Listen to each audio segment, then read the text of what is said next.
Hello everyone, welcome back to Xylem Learning. It's me Muhammad Shafeeq P K, your chemistry teacher. മക്കളെ, എല്ലാവരും chemistry exam അടിപൊളിയായിട്ട് എഴുതിയില്ലേ? അങ്ങനെ തന്നെയാണ് സാറ് വിശ്വാസം. തീർച്ചയായിട്ടും നമ്മൾ ഇന്നലെ പറഞ്ഞിട്ടുള്ള രീതിയിലുള്ള ഒരുപാട് ചോദ്യങ്ങൾ ഇന്ന് വന്നിട്ടുണ്ട്. ഓക്കെ, ഒരുപാട് മക്കൾ മെസ്സേജ് അയക്കുന്നുണ്ട്. ഇനി ആർക്കെങ്കിലും ചെറിയതായിട്ടുള്ള ബുദ്ധിമുട്ടൊക്കെ തോന്നിയിട്ടുണ്ടോ എന്നൊക്കെ നിങ്ങൾ ഈ കമൻറ്റ് ബോക്സിൽ എന്തായാലും കമൻറ്റ് ചെയ്യണം. ഓക്കെ, അപ്പോൾ തീർച്ചയായിട്ടും മക്കളെ, നല്ല ക്വസ്റ്റ്യൻ പേപ്പറാണ്. നല്ലൊരു പാറ്റേണിൽ വന്ന ക്വസ്റ്റ്യൻ പേപ്പർ ആയിട്ട് തന്നെയാണ് ഞാൻ കരുതുന്നത്. പല ക്വസ്റ്റ്യനും എനിക്ക് വളരെയധികം ഇഷ്ടപ്പെട്ടു. എന്തുകൊണ്ടാണെന്ന് വെച്ചാൽ സാധാരണ വരുന്ന പാറ്റേണിൽ നിന്നും ഒരു ചെറിയ ട്വിസ്റ്റൊക്കെ വന്നിട്ട് നല്ലതാണ് ഇങ്ങനത്തെ കാര്യങ്ങളൊക്കെ. ഓക്കെ, അപ്പോൾ എന്തായാലും മക്കളെ, നമുക്ക് എന്ത് ചെയ്യാം, ഈ ക്വസ്റ്റ്യൻ ഒന്ന് ഡിസ്കസ് ചെയ്ത് നോക്കാം. അപ്പോൾ തീർച്ചയായിട്ടും ഞാനിതിൽ ആദ്യമായിട്ട് നിങ്ങളോടൊരു കാര്യം പറയുന്നത് മറ്റൊന്നുമല്ല. എനിക്ക് മെസ്സേജ് വന്നവരിൽ ഏറ്റവും കൂടുതൽ ഉണ്ടായിരുന്നത് എൻ്റെ അസ്ത്രക്കാരാണ്, അസ്ത്ര ബാച്ചിലുള്ള കുട്ടികളാണ്. കാരണം നമ്മൾ അസ്ത്ര ബാച്ചിൽ ഒരുപാട് ചോദ്യങ്ങൾ എക്സ്ട്രാ ചെയ്യാനുള്ള സമയവും അതുപോലെ തന്നെ പല കാര്യങ്ങളും കൂടുതൽ എക്സ്പ്ലനേഷൻ കൊടുക്കാനൊക്കെ സാധിച്ചതുകൊണ്ട് തന്നെ ആ ടൈപ്പിലുള്ള സാധനങ്ങൾ, ഇപ്പോൾ ഇതിലുള്ള എല്ലാ ചോദ്യങ്ങളും അസ്ത്ര ബാച്ചിൽ ഏകദേശമൊക്കെ നമ്മൾ ചെയ്ത് കഴിഞ്ഞ സാധനങ്ങളാണ്. മീൻസ് ഇതിലുള്ള ഏത് ചോദ്യം ചെയ്യാനും അവർക്ക് പറ്റും. അപ്പോൾ എനിക്ക് ഒരു റിക്വസ്റ്റ് ഉള്ളത് എന്താണെന്ന് വെച്ചാൽ, എൻ്റെ ഈ വീഡിയോ കാണുന്ന ഏതെങ്കിലും മക്കൾ അസ്ത്ര ബാച്ചിൽ ഇല്ലെങ്കിൽ തീർച്ചയായിട്ടും നിങ്ങൾക്കറിയാലോ, ഇപ്പോൾ അസ്ത്ര ബാച്ചിൽ ജോയിൻ ചെയ്യാൻ പറ്റുന്ന ഒരു അവസരമാണ്. ജനുവരി 1 മുതൽ നിങ്ങൾക്കൊരു എൻ ഗെയിം തുടങ്ങുന്നുണ്ട്, അതായത് റിവിഷൻ ബാച്ച് തുടങ്ങുന്നുണ്ട്. തീർച്ചയായിട്ടും അവിടെ പഠിക്കണം എന്നുള്ള ആഗ്രഹമുള്ളവർ, എനിക്ക് ഇനിയെങ്കിലും ഒരു 10+ ഒക്കെ നേടണം, ഓക്കെ, അങ്ങനെയുള്ള ആഗ്രഹമുള്ളവർ ധൈര്യമായിട്ട് കൂടെ കൂടിക്കോ, നിങ്ങൾക്ക് നല്ല ഉപകാരപ്പെടും. ഓക്കെ, അത് ഒരുപാട് നേരം വൈകി ചേരാതിരിക്കുക. ആദ്യം തന്നെ ചേർന്ന് കഴിഞ്ഞാൽ നമ്മളോടൊപ്പം അങ്ങനെ പഠിച്ച് മുന്നോട്ട് പോകാം. ഓക്കെ, അപ്പോൾ എന്തായാലും നമുക്ക് ഈ ക്വസ്റ്റ്യൻ പേപ്പർ എന്ത് ചെയ്യാം, ഒന്ന് ഡിസ്കസ് ചെയ്ത് നോക്കാം. മക്കളെ നോക്കിയേ, ആദ്യത്തെ എന്താടാ, which among the following does not produce hydrogen gas with dilute HCl. Dilute HCl-ലുമായിട്ട് ഹൈഡ്രജൻ ഗ്യാസ് പ്രൊഡ്യൂസ് ചെയ്യാത്തത് ഏതാണെന്നാണ് ചോദിച്ചത്. അത് നമ്മൾ റിയാക്ടിവിറ്റി സീരീസ് അറിയുന്ന ഏതൊരു കുട്ടിക്കും ഇത് എഴുതാൻ പറ്റും.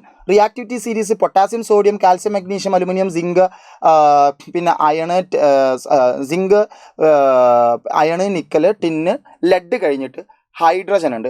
ഹൈഡ്രജന് താഴെ വരുന്ന ആളുകൾ പൊതുവെ ഹൈഡ്രജൻ ഗ്യാസ് പ്രൊഡ്യൂസ് ചെയ്യാത്തവരാണ്. ആസിഡുമായിട്ട് റിയാക്ട് ചെയ്യുമ്പോൾ പഠിപ്പിച്ചിട്ടുണ്ടാകും. സോ ഇവിടെ അത് ആര് മാത്രമാണ്? സിൽവർ ആണ് നമ്മുടെ ആൻസർ ആയിട്ട് വരുന്നത്. സോ 1 മാർക്ക് സ്കോർ ചെയ്യാം. Which among the following is not characteristics of chemical equilibrium. Okay, രാസസന്തുലനാവസ്ഥയുമായി, സാർ ഇവിടെ ഇംഗ്ലീഷ് മീഡിയം ആഡ് ചെയ്തിട്ടുള്ളൂ, സോറി, മലയാളം മീഡിയം സാർ പറയുന്നുണ്ട് കേട്ടോ, കേൾക്കുക. രാസസന്തുലനാവസ്ഥയുമായി ബന്ധമില്ലാത്ത സ്റ്റേറ്റ്മെൻറ്റ് താഴെയുള്ളതിൽ ഏതാണെന്നാണ് ചോദിച്ചത്. ഇക്വിലിബ്രിയമായിട്ട് ബന്ധമില്ലാത്തത്. Chemical equilibrium, the amount of product and reactant does not change. ശരിയാണ്. ഓക്കെ, അതായത് അഭികാരങ്ങളുടെയും ഉൽപ്പന്നങ്ങളുടെയും അളവിൽ മാറ്റം ഉണ്ടാകില്ല. അതായത് ഇക്വിലിബ്രിയം, സന്തുലനാവസ്ഥ എത്തിക്കഴിഞ്ഞാൽ അവിടെ ഫോർവേഡ് റിയാക്ഷൻ്റെ റേറ്റും ബാക്ക്വേഡ് റിയാക്ഷൻ്റെ റേറ്റും ഈക്വൽ ആയതുകൊണ്ട് തന്നെ അവിടെ റിയാക്റ്റൻ്റ് കൂടുകയോ അല്ലെങ്കിൽ പ്രൊഡക്റ്റ് കൂടുകയോ ചെയ്യൂല, അത് അങ്ങനെ തന്നെ തുടരും. അപ്പോൾ അത് ശരിയാണ്. Chemical equilibrium is not dynamic, അത് തെറ്റാണ്. അപ്പോൾ നമുക്കിവിടെ തെറ്റായിട്ടുള്ളൊരു ഓപ്ഷൻ ഏതാണ്? ഇതാണ്, നോട്ട് ഡൈനാമിക് എന്നല്ല, കെമിക്കൽ ഇക്വിലിബ്രിയം ഡൈനാമിക് ആണ്. ഓക്കെ, മോളിക്കുലാർ ലെവലിൽ ഡൈനാമിക് ആണ്. അതായത് നമ്മളിതിനെ മലയാളത്തിൽ പറയുകയാണെങ്കിൽ രാസസന്തുലനം ഗതികമല്ല എന്നല്ല, ഗതികമാണ്. Okay, ready. ഇനി it is possible only in closed system. ശരിയാണ്, ക്ലോസ്ഡ് സിസ്റ്റം ആണ്. The rate of both forward and backward reaction equal ആണ്, അതൊക്കെ ശരി തന്നെയാണ്. ഇനി അടുത്ത എന്താ, which among the following is not an unsaturated hydrocarbon. Okay, ഞാൻ ഇന്നലെ ചർച്ച ചെയ്തിട്ടുള്ളൊരു ചോദ്യമായിരുന്നു, പക്ഷേ ഈ ചോദ്യം അൺസാച്ചുറേറ്റഡ് ഹൈഡ്രോ കാർബൺ, ഇന്നലെ ഞാൻ ചർച്ച ചെയ്തത് ആൽക്കീൻ ഏതാ എന്നുള്ള ക്വസ്റ്റ്യൻ ആയിരുന്നു, മുൻപേ വന്ന ക്വസ്റ്റ്യൻ ആണ്. അപ്പോൾ ഞാൻ പറഞ്ഞു തന്നിട്ടുണ്ട് ഏതൊക്കെ ടൈപ്പിലാണ് ഇത് വരാൻ ചാൻസ് ഉള്ളത്. അങ്ങനെ ഞാൻ ഇന്നലെ ഇട്ട കണ്ടന്റ് വീഡിയോയിലും ഇത് കൃത്യമായിട്ട് നിങ്ങളെ അറിയിച്ചതാണ്. തീർച്ചയായിട്ടും സ്ഥിരം ചോദിക്കുന്ന ചോദ്യമാണ്, അതുകൊണ്ടാണ് സാറിന് അത് പറയാൻ പറ്റുന്നത്. ഓക്കെ, അപ്പോൾ എന്താവട്ടെ, നമുക്ക് ഇവിടെ ഉള്ളതിൽ അൺസാച്ചുറേറ്റഡ് എന്ന് പറയുമ്പോൾ നമുക്കറിയാം അത് ആൽക്കീനോ അല്ലെങ്കിൽ ആൽക്കൈനോ ആവണം, അപൂരിതമാവണമെങ്കിൽ. അപ്പോൾ ആൽക്കൈൻ അഥവാ ഡബിൾ ബോണ്ടോ ട്രിപ്പിൾ ബോണ്ടോ വരുമ്പോൾ അവിടുത്തെ കെമിക്കൽ ഫോർമുല എങ്ങനെ വരണം? ഒന്നുകിൽ CnH2n ഉണ്ടായിരിക്കും, അല്ലെങ്കിൽ CnH2n-2. ഇത് രണ്ടുമാണ് ആൽക്കീനും ആൽക്കൈനും, അപൂരിതമായിട്ടുള്ള ഹൈഡ്രോ കാർബണുകൾ. ഓക്കെ, അപ്പോൾ ഇതിൽ ഈ ഇക്വേഷൻ വെച്ച് ഈ കെമിക്കൽ ഫോർമുലയിൽ വരുന്നത് ഏതാ നോക്കാം. 716, 7ൻ്റെ ഡബിൾ ആണ് 14, 14 + 2 ആണ് 16. അപ്പോൾ അത് ആൽക്കൈൻ ആണ്, പൂരിതമാണ്, സാച്ചുറേറ്റഡ് ആണ്. 814 എന്ന് പറയുമ്പോൾ മക്കളെ നോക്കുക, ഇത് ഏത് ഫോർമുലേൻ്റെ അണ്ടറിലാവുന്നത്? 814 എന്ന് പറയുന്നത് CnH2n-2 വന്നത്. ഓക്കെ, ഇത് ഏതിലാണ് വന്നത്? CnH2n+2 വന്നത്. ഓക്കെ, ഇനി ഇതോ 712 എന്ന് പറയുമ്പോൾ നമുക്കറിയാം ഇത് ഏതാണ്? ഇവിടെ നമുക്ക് CnH2n -2 ഇതും വന്നിട്ടുള്ളത്. ഇനി എന്താണ്? C6H6 C6H6 എന്ന് പറയുമ്പോൾ അത് ആരാണ്? ബെൻസീൻ ആണ്. ഇന്നലെ ഞാൻ ഓർമ്മപ്പെടുത്തിയിരുന്നു നിങ്ങളെ, CnHn ആണ്. അപ്പോൾ ഇവിടെ എന്താ ചോദിച്ചത്? ഇവിടെ നോട്ട് ആൻ അൺസാച്ചുറേറ്റഡ്, അങ്ങനെയാണല്ലേ ചോദിച്ചത്. അൺസാച്ചുറേറ്റഡ് അല്ലാത്തത് ഏതാണ്, അതായത് അപൂരിതമല്ലാത്തത് ഏതാണ്, പൂരിതമായത് ഏതാണ് എന്നുള്ളതാണ്.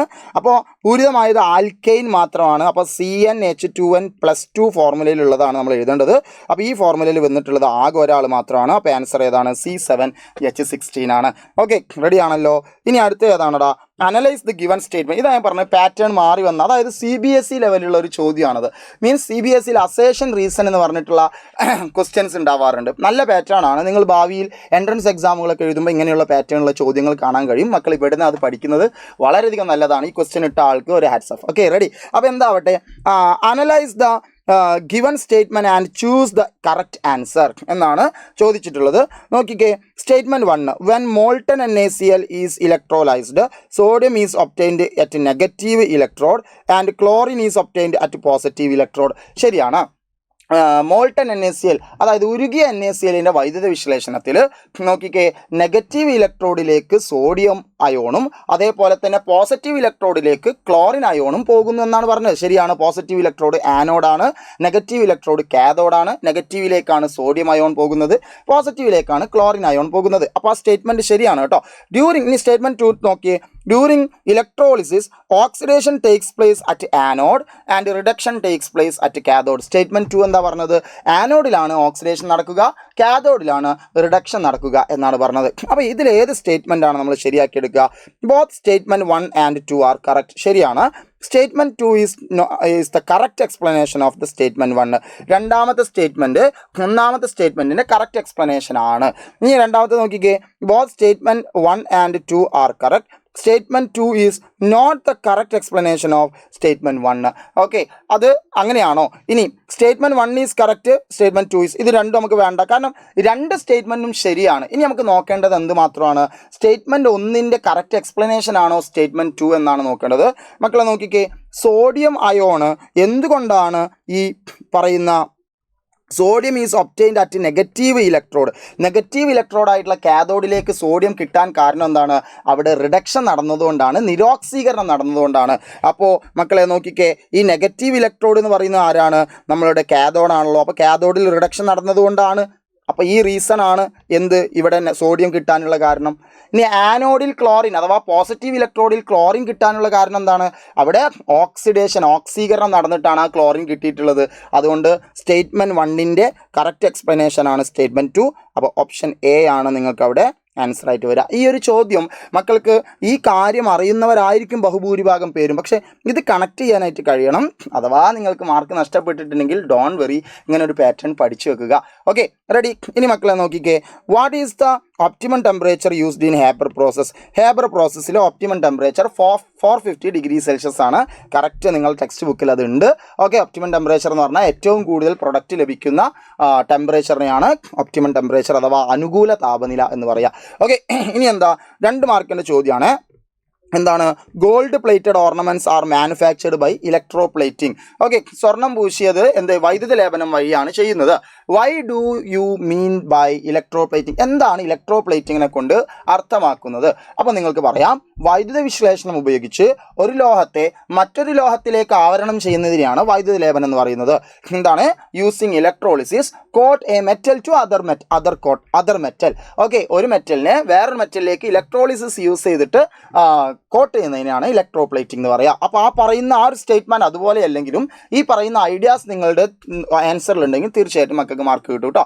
Which electrolyte is used to electroplate silver on an object? സിൽവറിനെ വെള്ളി പൂശാൻ വേണ്ടി ഉപയോഗിക്കുന്ന ഇലക്ട്രോലൈറ്റ് അഥവാ സൊല്യൂഷൻ ഏതാണ്? സിൽവർ സൈനൈഡും സോഡിയം സൈനൈഡും ഉള്ള മിശ്രിതം എന്ന് എഴുതിയാലും ശരിയാണ്, അല്ലെങ്കിൽ വെറും സിൽവർ നൈട്രേറ്റ് എന്ന് എഴുതിയാലും ശരിയാണ്. ഇനി സിൽവർ നൈട്രേറ്റ് എന്ന് എഴുതാതെ ഒരു കുട്ടി AgNO3 കെമിക്കൽ ഫോർമുല എഴുതി വെച്ചു, ശരിയാണ്.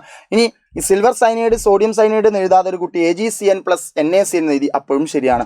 ഓക്കെ, ഇനി different reducing agents are used for the production of different metals. വ്യത്യസ്ത ലോഹങ്ങളുടെ നിരോക്സീകരണം നടത്താനായിട്ട് വ്യത്യസ്ത നിരോക്സീകാരികൾ ഉപയോഗിക്കുന്നുണ്ട്. What is the basis of selection of reducing agent in the production of process of metals? Okay, അത് സാർ കൃത്യമായിട്ട് ഇന്നലെ പറഞ്ഞിരുന്നു. അതായത് ഈ ചോദ്യം പറഞ്ഞു എന്നല്ല സാറ് പറയുന്നത്, കൃത്യമായിട്ട് ഇതിൻ്റെ റീസൺ പറഞ്ഞിരുന്നു. അതായത് എന്താണ് ഒരു വൈദ്യുത വിശ്ലേഷണം അല്ലെങ്കിൽ നിരോക്സീകരണം റിഡക്ഷൻ നടക്കുമ്പോൾ എങ്ങനെയാണ് റെഡ്യൂസിങ് ഏജൻറ്റിനെ തിരഞ്ഞെടുക്കുന്നത്? ആ ലോഹത്തിൻ്റെ റിയാക്ടിവിറ്റി അല്ലെങ്കിൽ ക്രിയാശീലത, അത് നോക്കിയിട്ടാണ് നമ്മൾ ഏത് റെഡ്യൂസിങ് ഏജൻറ്റ് നിരോക്സീകാരി എടുക്കണം എന്ന് തീരുമാനിക്കുന്നത്. അപ്പോൾ ഇതിൻ്റെ ആൻസർ എന്താണ്? റിയാക്ടിവിറ്റി എന്നാണ്, അല്ലെങ്കിൽ മലയാളമാണെങ്കിൽ ക്രിയാശീലത എന്നാണ് കേട്ടോ മക്കളെ. റിയാക്ടിവിറ്റി ബേസ് ചെയ്തിട്ടാണ് നമ്മൾ എന്ത് ചെയ്യുന്നത്, ഏത് നിരോക്സീകാരി റെഡ്യൂസിങ് ഏജൻറ്റ് യൂസ് ചെയ്യണം നമ്മൾ തിരഞ്ഞെടുക്കേണ്ടത്.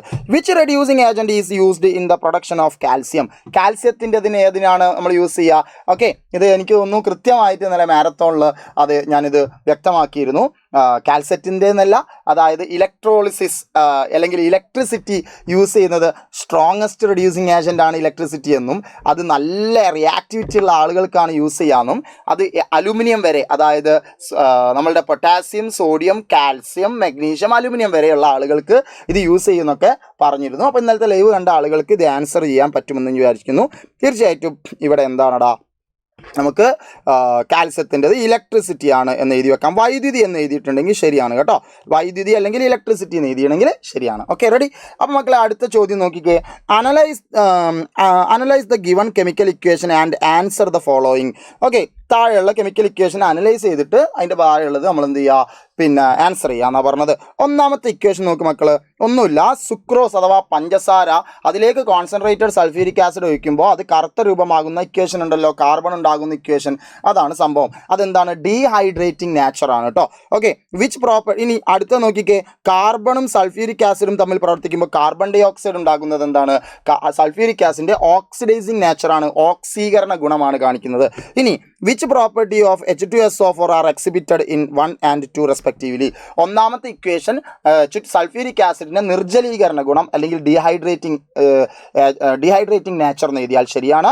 ഇനി രണ്ടാമത്തെ ഇക്വേഷൻ H2SO4ൻ്റെ ഓക്സീകരണ ഗുണം അതല്ലെങ്കിൽ ഓക്സിഡൈസിങ് നേച്ചർ എന്ന് എഴുതിയിട്ടുണ്ടെങ്കിൽ ശരിയാണ്. ഓക്കെ, ഇനി എന്താണ്? Write one situation where H2SO4 is used in drying agent. Drying agent ആയിട്ട് H2SO4 യൂസ് ചെയ്യുന്ന ഏതെങ്കിലും ഒരു സിറ്റുവേഷൻ പറയാനാണ് പറഞ്ഞത്. നിങ്ങൾക്ക് ക്ലോറിൻ്റെ പ്രിപ്പറേഷൻ പറയാം, HClൻ്റെ പ്രിപ്പറേഷൻ പറയാം, SO2 ഗ്യാസിൻ്റെ പ്രിപ്പറേഷൻ പറയാം. ഇതൊക്കെയാണ് HNO3. അതായത് അസിഡിക് കണ്ടീഷനിലുള്ള ഏതൊരു സാധനം ഉണ്ടാക്കുമ്പോഴും അവിടെ ഡ്രൈയിങ് ഏജൻ്റ് ആയിട്ട് യൂസ് ചെയ്യാൻ ആരെ പറ്റും? Sulphuric acid. അത് പൊതുവേ hydrochloric acid, chlorine gas, SO2 gas ഒക്കെയാണ് H2SO4 ഉപയോഗിച്ചിട്ട് ഡ്രൈ ചെയ്യാറ്. അപ്പോൾ അത് ടെക്സ്റ്റ് ബുക്കിൽ കൃത്യമായിട്ട് പറഞ്ഞിട്ടുണ്ട്. ഓക്കെ, റെഡി ആണല്ലോ. ഇനി എന്താണ് ഇതിൻ്റെ ഉത്തരം? സാറ് പറഞ്ഞു ഒന്നുകിൽ നിങ്ങൾ ക്ലോറിൻ എഴുതിയാൽ മതി, അതല്ലെങ്കിൽ എന്താണ് യൂസ്ഡ് ആസ് റെഡ്യൂസിങ് ഏജന്റ് എന്നല്ലേ ചോദിച്ചത്. ഓക്കെ, അപ്പം ക്ലോറിൻ്റെ in the preparation of chlorine അല്ലെങ്കിൽ in the preparation of HCl അല്ലെങ്കിൽ in the preparation of SO2 ഇതൊക്കെ അങ്ങ് പറയാൻ പറ്റും. അതായത് ക്ലോറിൻ്റെ നിർമ്മാണത്തിൽ, HClൻ്റെ നിർമ്മാണത്തിൽ, SO2ൻ്റെ നിർമ്മാണത്തിൽ എന്നൊക്കെ എഴുതിയിട്ടുണ്ടെങ്കിൽ ശരിയാണ് കേട്ടോ. ഇനി ZnCO3 ZnS. Oh my God, ഇങ്ങനെയുള്ള ചോദ്യം ഇതേപോലെ അല്ലെങ്കിലും ഈ കൺസെപ്റ്റ് വരുന്ന ചോദ്യം ഇന്നലെ രാത്രി നമ്മൾ ചെയ്തിട്ടുണ്ട്. എന്താണ്? ZnCO3 and ZnS are 2 ores of zinc. സിങ്കിൻ്റെ 2 അയിരുകളാണ് ZnCO3, കലാമിനും സിങ്ക് ബ്ലൻഡും. ഓക്കെ, ഇനി ടു പ്രൊഡ്യൂസ് Zn, സിങ്ക് ഉണ്ടാക്കാൻ വേണ്ടിയിട്ട് these ore must be converted to oxide. അതിനെ ഓക്സൈഡാക്കി മാറ്റാൻ 2 പ്രോസസ്സ്, കാൽസിനേഷന്, റോസ്റ്റിങ്. ഞാൻ പറഞ്ഞിരുന്നു, നിർബന്ധമായിട്ടും പഠിച്ചോ. കാരണം നിങ്ങൾ കഴിഞ്ഞ വർഷങ്ങളിലുള്ള ക്വസ്റ്റ്യൻ പേപ്പറിലെടുത്താൽ കാൽസിനേഷനും റോസ്റ്റിംഗ് ഇല്ലാത്ത ചോദ്യ പേപ്പർ വളരെയധികം വിരളമായിരിക്കും. കാരണം അത് ചോദിച്ചേ തീരൂ എന്നുള്ളതാണ് ആ ചാപ്റ്ററിൻ്റെ ഒരു പ്രത്യേകത. എനിവേ, അപ്പം നമുക്ക് നോക്കാം. Identify suitable method to convert each of this to ZnO. Okay, 2 എണ്ണത്തിനും കൃത്യമായി ഞാൻ പറഞ്ഞിരുന്നു. സൾഫർ ഉണ്ടെങ്കിൽ സൾഫർ ഉള്ള സാധനത്തിന് ZnSനെ ZnO ആക്കാൻ വേണ്ടിയിട്ട് നമുക്ക് എന്തെടുക്കാം? ഓക്കെ, റോസ്റ്റിംഗ് എടുക്കാം. കൃത്യമായി വേറെ ഒരു കളിക്കും നിൽക്കാതെ ലൈവ് നല്ല രീതിയിൽ കണ്ട ഒരു കുട്ടിക്ക് ഇത് എഴുതാനായിട്ട് സാധിച്ചിട്ടുണ്ടാവും. ഓക്കെ, ഇനി എന്താണ്? ZnCO3 ZnO ആക്കാൻ വേണ്ടിയിട്ട് എന്തെടുക്കാം? കാൽസിനേഷൻ എടുക്കാം. സാർ ഇന്നലെ എങ്ങനെ അതിന് എക്സ്പ്ലെയിൻ ചെയ്തിരുന്നത്? മക്കളെ, സൾഫർ ഉള്ളതിനെ ഓക്സൈഡ് ആക്കാൻ റോസ്റ്റിംഗ് എന്ന് പഠിച്ചു വെക്കുക. സൾഫർ ഇല്ലാത്തതിന് കാർബണേറ്റോ ഹൈഡ്രോക്സൈഡോ ഒക്കെ ആണെങ്കിൽ അതെന്താണ്? കാൽസിനേഷൻ എന്ന് പഠിച്ചു വെക്കുക എന്നൊക്കെ പറഞ്ഞു തന്നിരുന്നു. ഓക്കെ, ഇനി what is the main difference between these 2 method? ഈ മെത്തേഡുമായിട്ടുള്ള ഡിഫറൻസ് എന്താ? അപ്പോൾ കാൽസിനേഷൻ എന്താ, റോസ്റ്റിംഗ് എന്താ എഴുതിയാൽ മതി. Calcination heating in the absence of എയറിലാണ് കാൽസിനേഷൻ. വായുവിൻ്റെ അസാന്നിധ്യത്തിൽ ചൂടാക്കുന്നതിന് കാൽസിനേഷൻ എന്നും വായുവിൻ്റെ സാന്നിധ്യത്തിൽ ചൂടാക്കുന്നതിന് റോസ്റ്റിംഗ് എന്ന് എഴുതിയാൽ കിട്ടിയാൽ മാർക്കായി, സെറ്റ്, റെഡി. ഇനി മക്കളെ അടുത്ത നോക്കിയടാ, molecular formula of an aromatic compound C6H6. പ്രത്യേകം എന്നോട് നിങ്ങൾ എനിക്ക് ഭയങ്കര സന്തോഷമുണ്ട്. കാരണം എന്താ വെച്ചാൽ ഒരു ചോദ്യമല്ലാഞ്ഞിട്ട് കൂടി ഇന്നലെ ഞാൻ ചർച്ച ചെയ്തില്ല, പക്ഷെ ചോദ്യമായിട്ട് ഇട്ടിട്ടില്ല. പക്ഷെ ഞാൻ ബെൻസീൻ്റെ സ്ട്രക്ചറൊക്കെ വരയ്ക്കാൻ വേണ്ടി പഠിപ്പിച്ചിരുന്നു. Draw the structure of compound വരയ്ക്കാനുണ്ട്. അപ്പോൾ ഞാനിത് നിങ്ങൾക്ക് പറഞ്ഞു തരുന്നത് ഒരു പക്ഷേ മക്കളെ CnHn എന്ന് ചോദിക്കുമെന്ന് പറഞ്ഞിരുന്നു. പക്ഷെ അങ്ങനെയല്ല ചോദിച്ചത്. ഓക്കെ, CnHn ആരാണ്? C6H6 ആണെന്നും അത് ബെൻസീൻ ആണെന്നും തെറ്റിക്കരുതെന്നും പറഞ്ഞിരുന്നു. ബെൻസീൻ വരയ്ക്കാൻ വേണ്ടിയിട്ട് അതെങ്ങനെ നിങ്ങൾ തെറ്റിക്കുമെന്നും അതെങ്ങനെയാണ് വരയ്ക്കേണ്ടതെന്നൊക്കെ ഞാൻ പറഞ്ഞിരുന്നു. ഓക്കെ, ബെൻസീൻ്റെ അപ്പോൾ ഇതാരാണ്? ഈ നെയിം ദ കോമ്പൗണ്ട് എന്ന് പറഞ്ഞാൽ ബെൻസീൻ എന്ന് എഴുതിയിട്ടുണ്ടെങ്കിൽ സെറ്റാണ് മക്കളെ.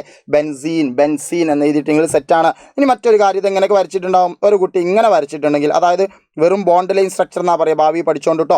ഇങ്ങനെ വരച്ചിട്ടുണ്ടെങ്കിൽ ശരിയാണ്. അതല്ല നിങ്ങളുടെ ആൻസർ പേപ്പറിൽ മക്കൾ വരച്ചത് യെസ് ഇങ്ങനെയാണെങ്കിലും ശരിയാണ്. ഇതൊന്നുമല്ല, നിങ്ങൾ കാർബണൊക്കെ വെച്ചിട്ടാണ് നിങ്ങൾ വരച്ചിട്ടുള്ളതെങ്കിൽ യെസ് 1 2 3 ഓക്കെ, ഓരോ ഹൈഡ്രജൻ ഓരോ കാർബൺ കൊടുത്ത് ഇങ്ങനെ വരച്ചിട്ടുണ്ടെങ്കിൽ അതും ശരിയാണടാ മക്കളെ. യെസ്, റെഡി അല്ലേ? ഓക്കെ അല്ലേ? അപ്പോൾ ഇതിൽ ഏത് വരച്ചാലും ബെൻസീൻ്റെ സ്ട്രക്ചറാണ് കേട്ടോ. റെഡി. ഇനി എന്താണ് അടുത്ത ചോദ്യം? എന്താണ്? Answer any 4 questions. Okay, anyway all saturated hydro carbons contain 7 carbon atoms. Okay, saturated, ഏതോ ഒരു സാച്ചുറേറ്റഡ് ഹൈഡ്രോ. ഓക്കെ, ഹിൻഡ് തന്നിട്ട് ഞാൻ നിങ്ങളോട് ഇന്നലെ പറഞ്ഞിരുന്നു, പൊതുവേ ചോദിക്കുന്ന മറ്റൊരു രീതിയാണ്. ഇന്നലെ കണ്ടന്റ് വീഡിയോ കണ്ടവർക്കും അറിയാം, കുറേ പേർ കണ്ടിട്ടുണ്ട്, ഏകദേശം 1 lakhിൻ്റെ പുറത്ത് ആ വീഡിയോ കണ്ടവരുണ്ട്. ഓക്കെ, ഹിൻഡ് തന്നിട്ട് ഒരു സൂചനകൾ തന്നിട്ട് നിങ്ങളോട് കോമ്പൗണ്ട് വരയ്ക്കാൻ വേണ്ടി പറയാറുണ്ട് എന്നൊക്കെ പറഞ്ഞിരുന്നു. ദെൻ അങ്ങനെ ഒരു ക്വസ്റ്റ്യൻ ആണിത്. 7 കാർബൺ ഉള്ള ഒരു എന്താണടാ സാച്ചുറേറ്റഡ് ആണ്, അതായത് പൂരിത ഹൈഡ്രോ കാർബൺ ആണ്. 7 കാർബൺ ഉണ്ട്, ആയിക്കോട്ടെ. Okay, there is A methyl group, അതിലൊരു മീഥൈൽ ഗ്രൂപ്പ് ഉണ്ട്. എന്തായിട്ട്? ബ്രാഞ്ച് ചെയിൻ ആയിട്ടുണ്ട് ഇവിടെ, സോറി ബ്രാഞ്ച് ശാഖയായിട്ടുണ്ട്. എവിടെ? സെക്കൻഡ് കാർബണിൽ, രണ്ടാമത്തെ കാർബണിൽ.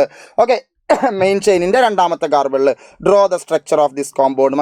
മക്കളെ ഇതേ കോമ്പൗണ്ട് അല്ലെങ്കിലും ഇതുപോലെയുള്ള വേറൊരു സംഭവം ഇന്നലെ വരച്ചിരുന്നു. പ്രീവിയസ് ഇയർ ക്വസ്റ്റ്യനിൽ ചോദിച്ചിട്ടുള്ള ഇതേപോലെയുള്ള മറ്റൊരു ക്വസ്റ്റ്യൻ എടുത്ത് നമ്മൾ ചെയ്തിരുന്നു. ഞാൻ ഇന്നലെ വീണ്ടും ഇത് പറയുന്നത് എന്തിനാണെന്ന് അറിയോ? പല ആളുകളും ചോദ്യത്തിന് കാത്തിരിക്കുന്നവരുണ്ടായിരുന്നു, നാളെ എന്താണ് ചോദിക്കുക എന്ന് കാത്തിരിക്കുന്നവരുണ്ടായിരുന്നു. ഞാൻ ഇന്നലെ വളരെ ഖേദകരമായി നിങ്ങളോടൊരു കാര്യം ഓർമ്മപ്പെടുത്തിയിരുന്നു. മക്കളെ നിങ്ങൾ പരീക്ഷയുടെ ചോദ്യത്തിനല്ല കാത്തിരിക്കേണ്ടത്, കൺസെപ്റ്റുകൾ പഠിക്കാനാണ് ശ്രദ്ധിക്കേണ്ടത്. അപ്പോൾ അത് എക്സ്പീരിയൻസ് വെച്ച് നമ്മൾ പറഞ്ഞു തരുമ്പോൾ അതിനെ പുച്ഛിച്ചുകൊണ്ട് ചില കമൻറ്റുകളും കാര്യങ്ങളൊക്കെ കാണുമ്പോൾ വളരെ വിഷമമുണ്ടെന്നൊക്കെ പറഞ്ഞിരുന്നു. പക്ഷെ ഇന്ന് ഞാൻ വളരെയധികം സന്തോഷവാനാണ്. കാരണം ഇന്നലെ ആ ലൈവ് കണ്ട എൻ്റെ മക്കൾക്ക് എല്ലാവർക്കും ഇന്ന് എക്സാം അടിപൊളിയായിട്ടുണ്ടാവും.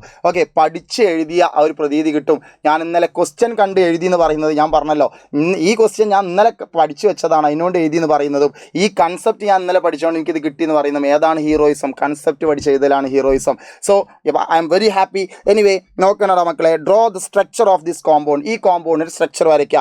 7 കാർബൺ ഉണ്ട്, 1 2 3 4 5 6 7 കാർബൺ ഉണ്ട് എന്നാ പറഞ്ഞത്. പക്ഷെ അതിലൊരു കാർബൺ എന്താണ്? മീഥൈൽ ഗ്രൂപ്പാണ്. അപ്പോൾ ഒരു കാർബൺ നമ്മൾ എന്ത് ചെയ്യണം? അപ്പോൾ മക്കൾ മനസ്സിലാക്കുക, ടോട്ടൽ 7 കാർബണിൽ ഒരു കാർബൺ മീഥൈൽ ഗ്രൂപ്പ്, അഥവാ മീഥൈൽ ഗ്രൂപ്പ് പറഞ്ഞാൽ ഒരു കാർബണുള്ള ശാഖയാണല്ലോ. അപ്പോൾ ഒരു കാർബൺ ശാഖയാണ്. അപ്പോൾ 6 കാർബൺ ചെയിനാണ്. ഇനി ആ ശാഖ എവിടെ വന്നത്? രണ്ടാമത്തെ കാർബണിലാണ്. അപ്പം ഇതും രണ്ടാമത്തെ കാർബണാണ്, ഇതും രണ്ടാമത്തെ കാർബണാണ്. അപ്പോൾ ഒരു കുട്ടി ഇവിടെ മീഥൈൽ ഗ്രൂപ്പ് ഇട്ടാലും ശരിയാണ്, ഇനി മറിച്ച് ഇവിടെ ഇട്ടാലും ശരിയാണ്. ഞാൻ ഇവിടെ ഇടുന്നതായിട്ടാണ് ഇപ്പോൾ വരയ്ക്കുന്നത്. സോ ഇവിടെ ഒരു മീഥൈൽ ഗ്രൂപ്പ് ഉണ്ട്, CH3. ഇനി ബാക്കിയൊക്കെ ഏകബന്ധനമാണെന്ന് എനിക്കങ്ങനെ മനസ്സിലായി. ഓക്കെ, ഇതിന് ഇനി ഒരു സംശയം, ഇതിൻ്റെ സ്ട്രക്ചർ വരയ്ക്കാൻ പറയുമ്പോൾ കണ്ടൻസ്ഡ് വരയ്ക്കുമോ അല്ലെങ്കിൽ കംപ്ലീറ്റ് വരയ്ക്കണോ? 2 വരച്ചാലും ശരിയാണ്, കാരണം വെറും സ്ട്രക്ചർ എന്നേ പറഞ്ഞിട്ടുള്ളൂ. അപ്പോൾ എങ്ങനെയാണ് ഹൈഡ്രജൻ ഫില്ല് ചെയ്യാമെന്ന് ഇന്നലെ ഒരാൾ ഡൗട്ട് ചോദിച്ചപ്പോൾ കൃത്യമായിട്ട് നമുക്ക് പറയാനായിട്ട് സാധിച്ചിരുന്നല്ലോ. ഓക്കെ, എങ്ങനെയാണ് ഹൈഡ്രജൻ നമ്മൾ വരയ്ക്കുക? എത്ര കാർബൺ ഉണ്ട്, എത്ര ബോണ്ട് ആയിട്ടുണ്ട് നോക്കിയിട്ട് ഹൈഡ്രജൻ ഫില്ല് ചെയ്യും. അപ്പോൾ ഈ രൂപത്തിലാണ് മക്കൾ എഴുതിയിട്ടുണ്ടെങ്കിൽ ശരിയാണ് കേട്ടോ. Okay, CH2 and CH3. ഇനി എന്താണ് ഇതിൻ്റെ IUPAC നെയിമാണ് മക്കളെ. രണ്ടാമത്തെ കാർബണിൽ മീഥൈൽ ബ്രാഞ്ച് വന്നിട്ടുള്ള ഏതാണ് മെയിൻ ചെയിന്? ഹെക്സൈൻ. അപ്പോൾ ഇങ്ങനെ എഴുതിയിട്ടുണ്ടോ നിങ്ങൾ? 2-methyl hexane എന്ന് എഴുതിയിട്ടുണ്ടെങ്കിൽ നിങ്ങൾക്ക് മാർക്ക് കിട്ടും. ഓക്കെ, റെഡിയാണോ? ഇനി എന്താണടാ? An ore of a metal contain impurities which are lighter than ore. Okay, ഇന്നലെ ഞാനൊരു ടേബിൾ ക്വസ്റ്റ്യൻ ചെയ്തിരുന്നു, ശ്രദ്ധിച്ചവരുണ്ടോ? അതായത് ഒരു ടേബിളിൽ ഒരുപാട് അയിരുകളുടെ സ്വഭാവവും അതുമായിട്ട് ബന്ധപ്പെട്ട മെത്തേഡ് ഏതാ? അപ്പോൾ ഞാൻ പറഞ്ഞിരുന്നു ആ ഏരിയ ഒന്ന് നോക്കി വെക്കണം എന്ന് പറഞ്ഞിരുന്നു. അതുമായിട്ട് ബന്ധപ്പെട്ട ചോദ്യമാണിത്. നോക്കണേ, ഒരു ore metal contain impurities. Impurities എന്താണ്? ലേറ്റർ ദാൻ ഓർ, അതായത് ഇമ്പ്യൂരിറ്റിൻ്റെ കനം കുറവാണ്, സാന്ദ്രത കുറവാണ്. അങ്ങനെയാണെങ്കിൽ which method is used to concentrated this ore? ഏത് മെത്തേഡ്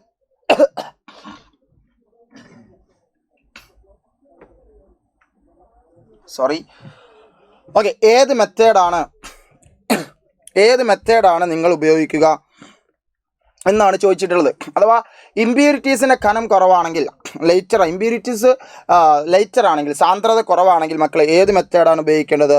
അവിടെ നമുക്ക് പറയാം എന്താണടാ, ഇമ്പ്യൂരിറ്റീസ് കനം കുറവ്, അങ്ങനെയാണെങ്കിൽ ലെവിഗേഷൻ ആണ് അല്ലേ. ലെവിഗേഷൻ അഥവാ ജലപ്രവാഹത്തിൽ കഴുകൽ അല്ലെങ്കിൽ ഹൈഡ്രോളിക് വാഷിംഗ് എന്ന് എഴുതിയിട്ടുണ്ടെങ്കിൽ ശരിയാണ് മക്കളെ. ഇമ്പ്യൂരിറ്റീസ് ലെറ്റർ ആണ്. അപദ്രവ്യം കനം കുറവാണ് പറഞ്ഞാൽ അയിരിൻ്റെ കനം കൂടുതലാണ്. ഓക്കെ, അപ്പോൾ ഏതാണ്? ലെവിഗേഷൻ അല്ലെങ്കിൽ hydraulic washing. Give an example for ore that is concentrated by this method. ഈ മെത്തേഡ് ഉപയോഗിച്ച് കോൺസെൻട്രേറ്റ് ചെയ്യുന്ന ഒരു ഓറിനെ പറയാൻ.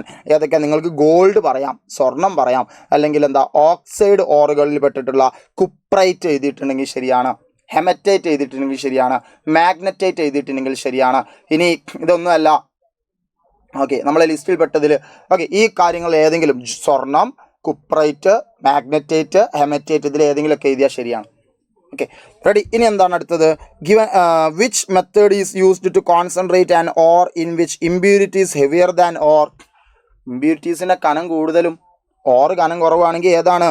അയിരിൻ്റെ കനം കുറവാണെങ്കിൽ ഏതാണ് ഉപയോഗിക്കാമെന്നാണ് ചോദിച്ചത്. അങ്ങനെയാണെങ്കിൽ നമ്മൾ പറയും ഫ്രോത്ത് ഫ്ലോട്ടേഷൻ അല്ലേ. ഫ്രോത്ത് ഫ്ലോട്ടേഷൻ അഥവാ നമ്മൾ പറയുന്നത് പ്ലവന പ്രക്രിയ. സെറ്റല്ലേ? റെഡി അല്ലടാ? Okay, ready. ഇനി എന്താണടാ അടുത്തത്? 85 gram ammonia is taken in a closed cylinder. അമോണിയയെ നമ്മൾ എന്ത് ചെയ്യുന്നു? 85 gram അമോണിയ ഒരു ക്ലോസ്ഡ് സിലിണ്ടറിൽ എന്തിനാണ് സാറേ ചിരിക്കുന്നത്? ഒന്നുമില്ല, ഇന്നലെ ലൈവ് കണ്ടവർ സന്തോഷം എത്രത്തോളം ഉണ്ടാവും ആലോചിച്ച് ചിരിക്കുകയാണ്. മറ്റൊന്നുമല്ല, ഇന്നലെ ഒരു പ്രീവിയസ് ഇയർ ക്വസ്റ്റ്യൻ ഉണ്ടായിരുന്നു, എനിക്കൊന്ന് 2019 മറ്റോ ചോദിച്ചാണ്. അതിൽ 35 gram നെറ്റായിരുന്നു ഇവിടെ ഉള്ളത്, 35 അങ്ങനെ എന്തോ അമോണിയ. ഇതേ ക്വസ്റ്റ്യൻ ആണ്, പക്ഷേ ഇവിടെ വാല്യൂസ് മാറ്റി എന്ന് മാത്രം. ഓക്കെ, അപ്പോൾ അങ്ങനെ ഒരു 2-3 ടൈപ്പ് ചെയ്തിരുന്നു. അതിലൊരു ടൈപ്പാണ് നമുക്ക് ഈ വന്നിട്ടുള്ള ഈ ചോദ്യം. Okay, ready. എനിവേ, അപ്പോൾ 85 gram ammonia is taken in a closed cylinder. Okay, എന്നിട്ട് ചോദിക്കുകയാണ് what is the mass of 1 mole ammonia? ഒരു മോൾ അമോണിയൻ്റെ മാസ് എന്താ? ഒരു മോൾ അമോണിയൻ്റെ മാസ് പറഞ്ഞാൽ അതിൻ്റെ മോളിക്കുലാർ മാസ്സാണ്. അപ്പോൾ അത് എത്രയാണ്? ഇത് വെച്ചിട്ട് ചെയ്യാം. NH3 അമോണിയ എന്ന് പറഞ്ഞാൽ NH3 ആണെന്നറിയുന്ന ഒരു കുട്ടിക്ക് ഒരു Nൻ്റെ മാസ് 14 ഇവിടെ തന്നിട്ടുണ്ട്. 3H 3 അപ്പോൾ 14 3 17. അപ്പോൾ ഇതെത്രയാണ്? 17 gram എന്ന് എഴുതിയിട്ടുണ്ടെങ്കിൽ ശരിയാണ്. Okay, how many moles are present in 85 gram ammonia? 85 gram അമോണിയയിൽ എത്ര മോളുണ്ട്? എങ്ങനെയാണ് നമ്പർ ഓഫ് മോൾ കാണുക? മാസ് തന്നിട്ട് നമ്പർ ഓഫ് മോൾ എങ്ങനെ കാണുക? മാസിൽ നിന്നും എങ്ങനെയാണ് മോളിലേക്ക് വരിക? എന്നല്ല പഠിപ്പിച്ചിരുന്നു. എങ്ങനെയാണ്? 85 ഗ്രാമിനെ നമ്മൾ 17 മോളിക്കുലാർ മാസ് വെച്ച് ഡിവൈഡ് ചെയ്താൽ നമുക്ക് കിട്ടും 5 മോൾ. അപ്പോൾ ഇതിൻ്റെ ആൻസറായി 5 mole. What is the volume of this sample at STP? ഇതിൻ്റെ വോളിയം എത്ര? വ്യാപ്തം എത്ര? 5 മോളിൻ്റെ വോളിയം എത്ര? മോളിൽ നിന്ന് എങ്ങനെയാണ് നമ്മൾ 5 മോൾ അമോണിയ എന്ന് പറഞ്ഞാൽ 5 മോൾ അമോണിയ എന്ന് പറഞ്ഞാൽ STPയിൽ എത്ര? 1 മോൾ എന്ന് പറഞ്ഞാൽ 22.4 അപ്പോൾ 5 × 22.4 that is equal to 112 litre എന്ന് എഴുതിയാൽ ശരിയാണ്. Okay, ready. ഇനി അടുത്ത ചോദ്യം എന്താണ്? ഒരു ക്വസ്റ്റ്യൻ, ഒരു ഇക്വേഷൻ തന്നിട്ടുണ്ട്. എന്താണ്? 2NO + O2 gives 2NO2 + heat. How do the following changes effect the amount of product? Okay, ഇതിൽ പ്രൊഡക്റ്റിൻ്റെ എമൗണ്ടിനെ താഴെയുള്ള ഈ ഒരു കാര്യങ്ങൾ എങ്ങനെയാണ് എഫക്റ്റ് ചെയ്യുന്നത്? ഇൻക്രീസ് ദ ടെമ്പറേച്ചർ എന്ത് ചെയ്യുന്നു? കൂട്ടുന്നു. ടെമ്പറേച്ചർ കൂട്ടുമ്പോൾ സ്വാഭാവികമായിട്ടും മക്കളെ എന്താ ചെയ്യുക? ടെമ്പറേച്ചർ കുറയ്ക്കാനാണ് സിസ്റ്റം നോക്കുക. ടെമ്പറേച്ചർ കുറയ്ക്കണമെങ്കിൽ ഹീറ്റ് ഇല്ലാത്ത സ്ഥലത്തേക്ക് പോകണം. ഞാൻ സിമ്പിൾ ട്രിക്കായിട്ട് പറയുകയാണ്. അല്ലെങ്കിൽ നിങ്ങൾ ഇങ്ങനെ പറയുകയാണെങ്കിൽ ട്രിക്ക് സാറ് പറഞ്ഞാണ്, പിന്നീട് എപ്പോഴെങ്കിലുമൊക്കെ സാറ് വീഡിയോ ചെയ്ത് തരുന്നുണ്ട് എങ്ങനെയാണ് ഇത് കുറച്ചുകൂടി ഈസി ആയിട്ട് അറ്റൻഡ് ചെയ്യുക എന്നുള്ളത്. ഓക്കെ, അപ്പോൾ എന്താവട്ടെ, ഇങ്ങോട്ടുള്ള റിയാക്ഷൻ എക്സോതെർമിക്കാണ്, ഇങ്ങോട്ടുള്ളത് റിയാക്ഷൻ എൻഡോതെർമിക്കാണ്. അതായത് ഇങ്ങോട്ടുള്ള പ്രവർത്തനം എന്ന് പറഞ്ഞാൽ താപമോചകമാണ്, ഇത് താപ ആഗിരണമാണ്. അപ്പം ടെമ്പറേച്ചർ കൂട്ടിക്കഴിഞ്ഞാൽ എന്താ ചെയ്യുക? താപ ആഗിരണമാണ് നടക്കേണ്ടത്, അതായത് എൻഡോതെർമിക്കാണ് നടക്കേണ്ടത്. ഇവിടുത്തെ എൻഡോതെർമിക് ബാക്ക്വേർഡ് റിയാക്ഷൻ ആണ്. അപ്പോൾ rate of backward reaction increases എന്ന് എഴുതി വെച്ചാൽ ശരിയാണ്. ഇനി എന്താ അടുത്തത്? ഇൻക്രീസിങ് ദ പ്രഷർ കൂട്ടി എന്നാണ്. പ്രഷർ കൂട്ടുമ്പോൾ എണ്ണമാണ് നോക്കേണ്ടത്. ആദ്യം നോക്കണം എല്ലാവരും ഗ്യാസ് ആണോ? എല്ലാവരും ഗ്യാസ് ആണ്. പിന്നെ നോക്കുക ഇവിടെ മൊത്തം എത്ര ആളുകളുണ്ട്? 2NOയും 1 O2 ആണ്. അപ്പോൾ മൊത്തം 3 ആളുകളുണ്ട്. ഇവിടെ എത്ര ആളുണ്ട്? 2 ആളാണുള്ളത്. അപ്പോൾ 3ഉം 2ഉമാണ്. പ്രഷർ കൂട്ടിക്കഴിഞ്ഞാൽ എന്താ സംഭവിക്കേണ്ടത്? എണ്ണം കുറവ് എവിടെയാണോ അങ്ങോട്ടാണ് റിയാക്ഷൻ മൂവ് ചെയ്യുക. അപ്പോൾ എണ്ണം കുറവ് ഈ സ്ഥലത്താണ്. അപ്പോൾ പ്രൊഡക്റ്റിലാണ്. പ്രൊഡക്റ്റിലേക്ക് മൂവ് ചെയ്യണം. പ്രൊഡക്റ്റിലേക്ക് മൂവ് ചെയ്യുന്ന റിയാക്ഷൻ എന്താണ്? പ്രൊഡക്റ്റിലേക്ക് മൂവ് ചെയ്യുന്ന റിയാക്ഷൻ എന്ന് പറഞ്ഞാൽ അത് ഇവിടെ ഫോർവേഡ് റിയാക്ഷനാണ്.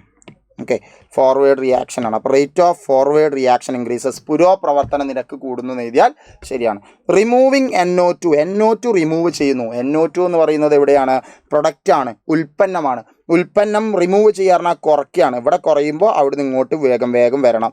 അപ്പോഴും എന്താണ്? Forward reaction, rate of forward reaction അഥവാ പുരോപ്രവർത്തന നിരക്ക് കൂടുന്നു എന്നാണ്. ഇതൊക്കെ എളുപ്പത്തിൽ ചെയ്യാൻ വേണ്ടിയിട്ട് ട്രിക്കുകളൊക്കെ ഉണ്ട്. അത് അസ്ര ബാച്ചിലും മറ്റൊക്കെ നമ്മൾ പറഞ്ഞിട്ടുണ്ടെന്ന് വിചാരിക്കുന്നു. ഓക്കെ, സാറല്ല, മിസ് പറഞ്ഞിട്ടുണ്ടാവാം. ഓക്കെ, എനിവേ, അപ്പോൾ അടുത്ത് നോക്കണേ. Electrolysis is used for the purification of metal. Okay, ലോഹത്തിൻ്റെ ശുദ്ധീകരണത്തിന് ഇലക്ട്രോളിസിസ് ഉപയോഗിക്കും. Give an example for metal that purified by electrolysis. Electrolysis by purify ചെയ്യുന്ന ഒരു ലോഹത്തിന് ഉദാഹരണം എഴുതുക. ആരാണ്? കോപ്പറാണ്. Copper. Okay, ready. Which method is used? ലെഡിനെ എന്ത് മെത്തേഡാണ് ഉപയോഗിക്കുക? Why this method is used? ഇതുപോലെയുള്ള ഒരു ടേബിൾ ക്വസ്റ്റ്യൻ ആയിട്ട് ഇന്നലെ ചെയ്തിരുന്നു എന്ന് എനിക്ക് തോന്നുന്നു. ഓക്കെ, ഏത് മെത്തേഡാണ് ഇവിടെ ലെഡിന് ഉപയോഗിക്കുക? ലെഡിന് ഉപയോഗിക്കുന്നത്, ടിന്നും ലെഡും ഒക്കെ ഉപയോഗിക്കുന്നത് എന്താണ്? ലിക്വേഷൻ അല്ലെങ്കിൽ ഉരുക്കി വേർതിരിക്കൽ.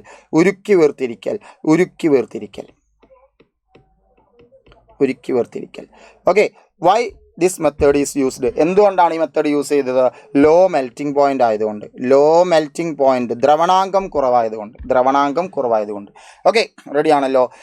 ഇനി ammonia is an important compound used for the manufacture of nitrogenous fertilisers. Okay, അഥവാ നൈട്രജൻ സംബന്ധമായ രാസവളങ്ങൾ ഉണ്ടാക്കാൻ വേണ്ടിയിട്ടുള്ള പ്രധാന ഘടകമാണ് അമോണിയ. ഇനി which are the chemicals used to produce ammonia in laboratory? Ammonia ലാബിൽ ഉണ്ടാക്കാൻ, പരീക്ഷണശാലയിൽ ഉണ്ടാക്കാൻ ഏതൊക്കെയാണ് എടുക്കുക? ഒന്ന് അമോണിയം ക്ലോറൈഡും പിന്നെന്താണ്? കാൽസ്യം ഹൈഡ്രോക്സൈഡും. ഇതിങ്ങനെ ഫോർമുല ആയിട്ടോ അല്ലെങ്കിൽ പേരായിട്ടോ എഴുതിയിട്ടുണ്ടെങ്കിൽ ശരിയാണ്. Ammonium chloride and calcium hydroxide. Sulphuric acid is not used as drying agent in the production of ammonia. Why? Sulphuric ആസിഡിനെ അമോണിയൻ്റെ നിർമ്മാണത്തിൽ ഒരു ഡ്രൈയിങ് ഏജന്റ് ആയിട്ട് ഉപയോഗിക്കാൻ പറ്റൂല, ശോഷകാരകമായിട്ട് ഉപയോഗിക്കാൻ പറ്റില്ല. എന്തുകൊണ്ട്? Because ammonia is A base, they react with sulphuric acid. അത്രേ ഉള്ളൂ.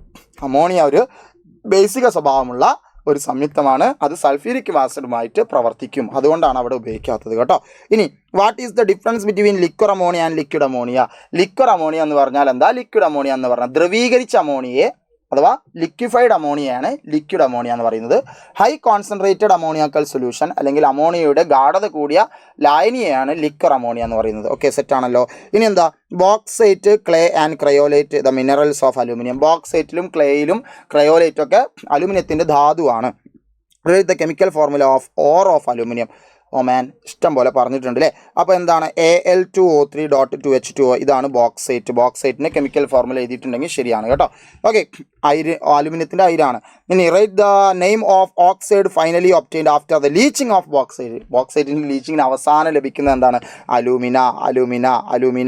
Al2O3 എന്ന് എഴുതിയാലും അലൂമിന എന്ന് എഴുതിയാലും ശരിയാണ്. ഇനി write the equation for chemical reaction that takes place at anode and cathode during the production of aluminum by electrolysis. Okay, പ്രത്യേകം ഒന്നും പറയുന്നില്ല. ഞാൻ ഇന്നലെ 2 കണ്ടന്റ് വീഡിയോസ് ആയിരുന്നു ഞാൻ ഇട്ടത്. ഒന്ന് 4ാമത്തെ ചാപ്റ്ററിൽ നിന്നും ഒന്ന് 6ാമത്തെ ചാപ്റ്ററിൽ നിന്നും. 4ാമത്തെ ചാപ്റ്ററിൽ നിന്നും ഞാൻ ഇമ്പോർട്ടൻ്റ് ആയി എന്തായാലും വരും മക്കളെ എന്ന് പറഞ്ഞത് ഒന്ന് അലൂമിനിയം ആണ്, ഒന്ന് അയണാണ്. ഈ രണ്ട്, അപ്പം ഒരുപാട് തവണ ഞാൻ റിപ്പീറ്റ് ചെയ്തു, ഈ രണ്ടെണ്ണത്തിൽ ഏതെങ്കിലും ഒന്ന് ചോദിച്ചേ മതിയാകൂ. ഈ വർഷം ചോദിച്ചത് അലൂമിനിയം. ഓക്കെ, അതിൽ ഞാൻ പറഞ്ഞിട്ടുള്ള എന്തൊക്കെ കാര്യങ്ങളുണ്ടോ അതെന്നാണ് ചോദിച്ചത്. മീൻസ് അവിടെ ഞാൻ എക്സ്പ്ലെയിൻ ചെയ്യുമ്പോൾ പറഞ്ഞു മക്കളെ ഇങ്ങനെ ചോദിക്കും എന്നാൽ പറഞ്ഞതിൽ ചോദിക്കാത്തതും ഉണ്ട് ഇവിടെ. ഓക്കെ, പറഞ്ഞ് മാത്രമേ ചോദിച്ചു എന്നല്ല പറഞ്ഞത്. എന്നാലും ഞാൻ ആ പറഞ്ഞ കൂട്ടത്തിൽ പല ചോദ്യങ്ങൾ ഞാൻ നിങ്ങളോട് പറഞ്ഞു. അതിലുള്ള ചോദ്യങ്ങളെ ചോദിച്ചിട്ടുള്ളൂ. എനിവേ നോക്കണേ. Write the equation for chemical reaction that takes place at anode and cathode. കാഥോഡിലും ആനോഡിലും. ആനോഡിൽ നിങ്ങൾ ഇങ്ങനെ എഴുതിയിട്ടുണ്ടോ നോക്കിയേ. ആനോഡിലുള്ള എന്താണ്? ആനോഡിൽ മക്കൾ എഴുതിയിട്ടുണ്ടാവും 2O-2 gives O2+4 ഇലക്ട്രോൺ എന്ന് എഴുതിയിട്ടുണ്ടെങ്കിൽ സെറ്റാണ്. കാഥോഡിൽ ഇവിടെ നടന്നിട്ടുള്ള റിയാക്ഷൻ നിങ്ങൾ എഴുതേണ്ടത് Al+3 gives അല്ല, Al+3+3 electron gives Al aluminium എന്ന് എഴുതിയിട്ടുണ്ടെങ്കിൽ ശരിയാണ്. അപ്പോൾ ആനോഡിലെയും കാഥോഡിലെയും ഇക്വേഷൻ റെഡി. Okay, set. ഇനി എന്താണ്? Copper sulphate solution has blue colour. Copper sulphate സൊല്യൂഷന് നീല കളർ ഉണ്ട്. ഓക്കെ, ഇനി immerse zinc rod this solution and observe. അതിലേക്ക് സിങ്ക് റോഡ് ഇറക്കി വെച്ചിട്ടുണ്ട്. കോപ്പർ സൾഫേറ്റിലേക്ക് സിങ്ക് റോഡ് ഇറക്കി വെച്ചിട്ടുണ്ട്. അപ്പോൾ ഡിസ്പ്ലേസ്മെന്റ് റിയാക്ഷൻ ആണ്. Which ion is responsible for the blue colour of copper sulphate solution. Copper sulphate സൊല്യൂഷൻ്റെ ബ്ലൂ കളറിന് കാരണം ഏത് അയോണാണ്? Cu2+. കേട്ടോ. ഇനി വിച്ച് മെറ്റൽ അണ്ടർഗോസ് ഓക്സിഡേഷൻ. ഏത് മെറ്റലാണ് ഓക്സിഡേഷന് വിധേയമാകുന്നത്? ഇവിടെ zinc. Which solution is obtained after reaction. Okay, ഇനി എന്താ അടുത്ത്? Write the equation for the redox reaction which takes place here. അപ്പോൾ എന്തായാലും ഇവിടെ നമുക്ക് ആ ഇക്വേഷൻ എഴുതിയിട്ട് സാറ് പറയാം. സിങ്കിനെ കോപ്പർ സൾഫേറ്റിലേക്ക് CuSO4ലേക്ക് ഡിപ്പ് ചെയ്ത് വെക്കുമ്പോൾ അവിടെ കിട്ടുന്നത് ZnSO4 സിങ്ക് സൾഫേറ്റും പ്ലസ് കോപ്പറുമാണ്. അപ്പോൾ ഇതാണ് ഇവിടുത്തെ ഇക്വേഷൻ, നാലാമത്തേൻ്റെ ആൻസർ. ഇനി മൂന്നാമത്തേൻ്റെ ആൻസർ ഇവിടെ ആർക്കാണ് എന്ത് നടക്കുന്നത്?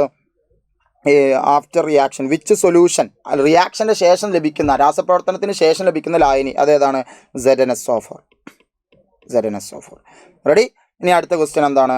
Analyse the structure and answer the following. Okay, ready? Okay, anyway CH3 CH2 CH double bond CH CH3 ഇതാണ് സംഭവം. Write the molecular formula of this compound. എങ്ങനെ മോളിക്കുലാർ ഫോർമുല ഇതാ? എത്ര കാർബൺ ഉണ്ട് എന്ന 1 2 3 4 5 കാർബൺ ഉണ്ട് അല്ലേ? അപ്പോൾ C5 ആണടാ. ഹൈഡ്രജൻ എത്ര ഉണ്ട്? 3 2 5 5 3 6 6 3 7 7 3 10 ഹൈഡ്രജൻ ഉണ്ട്. അപ്പോൾ C5H10. ഇനി എന്താണ്? To which homologous series. ഇത് ഏത് ഹോമോലോഗസ് സീരീസിലാണ് വരിക? ഡബിൾ ബോണ്ട് ഉണ്ട്, അപ്പോൾ ആൽക്കീനിലാണ് വിടുക. ഇനി write the IUPAC name of this compound. ഇതിൻ്റെ IUPAC നെയിം ഏതാണ് മക്കളെ? 1 2 3 4 5 കാർബൺ പെൻഡാണ്.